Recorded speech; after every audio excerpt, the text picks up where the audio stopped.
Hello guys, ಎಲ್ರಿಗೂ happy Easter special ನಮ್ಮ ಮನೇಲಿ ಏನೆಲ್ಲ ಮಾಡಿದೀವಿ ಅಂತ ಅಂದ್ಬಿಟ್ಟು ನಾನು ನಿಮ್ಮ ಜೊತೆ ಶೇರ್ ಮಾಡ್ಕೊಂತೀನಿ. ಬನ್ನಿ, ಲೆಟ್ಸ್ ಗೆಟ್ ಸ್ಟಾರ್ಟೆಡ್. ಸೊ ಇಲ್ಲಿ ಯಾವಾಗಲೂ ಮಾಡೋ ಥರ ಮಸಾಲ ಮಾಡಿಕೊಂಡು ಮೀನು ಮ್ಯಾರಿನೇಟ್ ಆಗಿದೆ ಆ್ಯಂಡ್ ಇಲ್ಲಿ ಸಾರು ರೆಡಿ ಆಗಿದೆ, ಮೀನು ಸಾರು. ಈ ಕಡೆ ಬಿಸಿ ಬಿಸಿ ಅನ್ನ ರೆಡಿ ಆಗಿದೆ. ಇವಾಗ ನಾವು ಪ್ರಾನ್ಸ್ ಮ್ಯಾರಿನೇಟ್ ಮಾಡ್ಕೊಳ್ಳೋಣ ಕಬಾಬ್ ಮಾಡೋದಕ್ಕೆ. ಫಸ್ಟಿಗೆ ಇಲ್ಲೊಂದು ಬೌಲು, ಇದಕ್ಕೆ ನಾನು ಒಂಚೂರು ಜಿಂಜರ್ ಗಾರ್ಲಿಕ್ ಪೇಸ್ಟ್ ಸೇರಿಸ್ಕೊಳ್ತಾ ಇದ್ದೀನಿ. ಆ್ಯಂಡ್ ಇದಕ್ಕೆ ನನ್ನ ಫೇವ್ರೆಟ್ ತೇಜು ಮಸಾಲ, ಕಬಾಬ್ ಮಸಾಲ ಸೇರಿಸ್ಕೊಳ್ಳೋಣ. ಇದಕ್ಕೆ ಮೊಟ್ಟೆ ಕೂಡ ಹಾಕಿ ಮಿಕ್ಸ್ ಮಾಡ್ಕೋಬೋದು, ಬಟ್ ನಾನು ಮೊಟ್ಟೆ ಸೇರಿಸ್ತಾ ಇಲ್ಲ. ಅದ್ರ ಬದಲು ಒಂಚೂರು ಮೊಸರು ಹಾಕ್ಕೊಳ್ತೀನಿ ಪೇಸ್ಟ್ ಮಾಡೋದಕ್ಕೆ.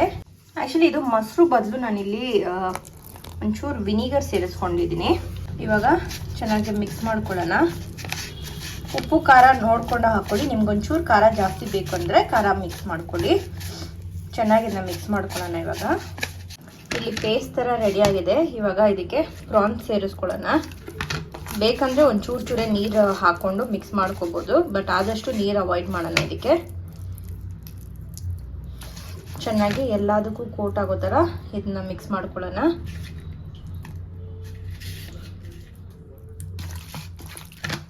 ಇವಾಗ ಇದು ಚೆನ್ನಾಗಿ ಮ್ಯಾರಿನೇಟ್ ಆಗಲಿ. ಚೆನ್ನಾಗಿ ಮಿಕ್ಸ್ ಮಾಡಾಯಿತು. ಮೇ ಬಿ ಒಂದು ಹಾಫ್ ಆನ್ ಅವರ್ ಇದನ್ನ ಇಡೋಣ, ಫ್ರಿಜ್ಜಲ್ಲಿ ಇಟ್ಬಿಡೋಣ. ಇವಾಗ ನಾನು 15 ನಿಮಿಷ ಫ್ರಿಜ್ಜಲ್ಲಿ ಇಟ್ಬಿಟ್ಟಿದ್ದೆ. ಎರಡು ಚೆನ್ನಾಗಿ ಮ್ಯಾರಿನೇಟ್ ಆಗಿದೆ. ಇವಾಗ ಎಣ್ಣೆಯಲ್ಲಿ ಕರ್ಕೊಳ್ಳೋಣ ಪ್ರಾನ್ಸ್ನ ಆ್ಯಂಡ್ ಮೀನನ್ನ ಕಡಾಯಲ್ಲಿ ಫ್ರೈ ಮಾಡ್ಕೊಳ್ಳೋಣ. ಎಣ್ಣೆ ಸ್ವಲ್ಪ ಕಾಯಬೇಕು. ಚೆನ್ನಾಗಿ ಕಾದಿದೆ. ಇವಾಗ ಒಂದೊಂದೇ ಪ್ರಾನ್ಸ್ ಹಾಕ್ಕೊಂಡು ಚೆನ್ನಾಗಿ ಫ್ರೈ ಮಾಡ್ಕೊಳ್ಳೋಣ.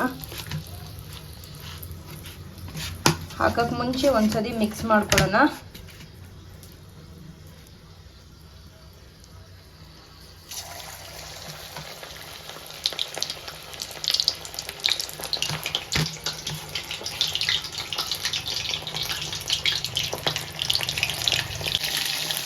ಸ್ಲೋ ಆಗಿ ಕುಕ್ ಮಾಡ್ಕೊಳ್ಳೋಣ ಇದನ್ನ.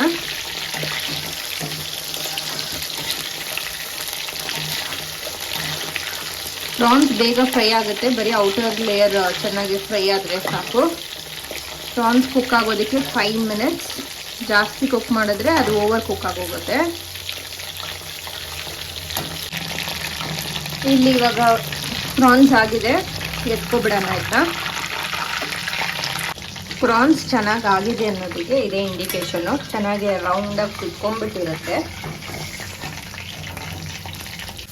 ಇಲ್ಲಿ ಫಿಶ್ ಫ್ರೈ ಕೂಡ ರೆಡಿಯಾಗಿದೆ. ಇಲ್ಲಿ ಪ್ರಾನ್ಸ್ ಕಬಾಬ್ ರೆಡಿಯಾಗಿದೆ. ಸೊ ಇವತ್ತು ನಮ್ಮ ಮನೆಯಲ್ಲಿ ಬಿಸಿ ಬಿಸಿ ಅನ್ನ, ಮೀನು ಸಾರು, ಪ್ರಾನ್ಸ್ ಕಬಾಬ್ ಹಾಗೂ ಫಿಶ್ ಫ್ರೈ. ನಿಮಗೆ ಈ ವಿಡಿಯೋ ಇಷ್ಟ ಆಗಿರುತ್ತೆ ಅನ್ಕೊಂತೀನಿ. With this I end my vlog here. ನಿಮಗೆ ಈ ವಿಡಿಯೋ ಇಷ್ಟ ಆಗಿದ್ದಲ್ಲಿ ಮರಿದಿರ ನನ್ನ ಚಾನಲ್ನ ಇದೇ ರೀತಿ ಸಬ್ಸ್ಕ್ರೈಬ್ ಮಾಡ್ಕೊಂಡು ನೋಡ್ತಾ ಇರಿ ಅಂತ ಹೇಳ್ತಾ, thank you so much for watching.